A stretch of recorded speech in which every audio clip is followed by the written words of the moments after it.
રાજ્યભરમાં કાળઝાળ ગરમી અનુભવાઈ રહી છે। લૂ લાગવાના કિસ્સાઓમાં વધારો નોંધાઈ રહ્યો છે, ત્યારે માનવ અધિકાર ગ્રાહક સુરક્ષા સેવા મંડળ દ્વારા લિંબાયત નીલગિરી સર્કલ ખાતે છાશ વિતરણ કરાઈ હતી।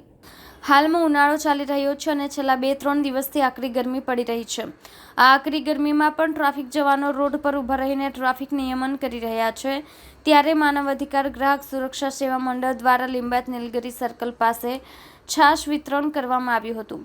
ઉનાળાના ધગધગતા તાપમાં લોકોને રાહત મળે અને શરીરને તાજગી અનુભવાય તે હેતુથી છાશ વિતરણનો કાર્યક્રમ યોજાયો હતો। આ કાર્યક્રમ દરમિયાન સફાઈનું વિશેષ ધ્યાન રાખવામાં આવ્યું હતું, રસ્તા પર કચરો ન ફેલાય અને સ્વચ્છતાનું ધ્યાન રાખવામાં આવ્યું હતું।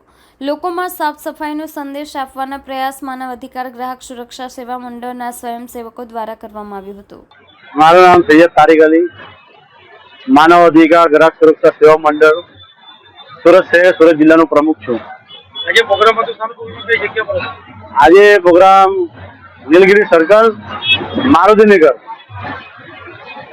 અમારું પ્રોગ્રામ એ હતું કે બધા જે આ ગરમીની સિઝન ચાલે છે તે જે ગરમીના સિઝનના લીધે વધારે ગરમીને તાપ થાય છે, તો લોકોને છાશ વિતરણ કરીને અને એ લોકોને સંદેશ આપવાનો હતું કે માનવતાના લીધે બધા જે પણ સંસ્થા હોય, જે પણ આગેવાનો હોય, તમામ જે પણ લાગતા વળગતા જે સામાજિક કામ કરતા હોય એને મનુષ્યની સેવા કરવી જોઈએ, માનવ હિતની સેવા કરવી જોઈએ।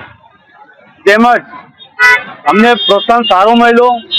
જેટલા પણ રાહદારી જે પણ આવીને અમારી છાશ જે ઠંડુ પીધું તે બધાએ અમારી છાશ ઠંડીની તારીફ કરી કે ભાઈ તમે જે સરસ કામ કર્યું છે। એટલે અમને દિલથી ખુશી થઈ કે આ જે પ્રસંગ છે એ પ્રસંગના અંદર અમારી આખી માનવ અધિકારની ટીમ, હોદ્દેદાર, બધા સભ્ય અમારી સાથે હળીમળીને કામ કરીએ છીએ। કેટલા લીટર વેચાણ થયું છાશનું? આના અંદર 300 લીટર છાશનું વેચાણ થયું છે। અમારું દહીંનો જે મઠ્ઠો આવે છે ને એ મઠ્ઠાનું અમે વિતરણ કરેલું છે અહીંયા। અને અમારે 15 દિવસમાં એક વખત પ્રોગ્રામ સુરત શહેરમાં અનેક જગ્યાએ થતા રહેશે।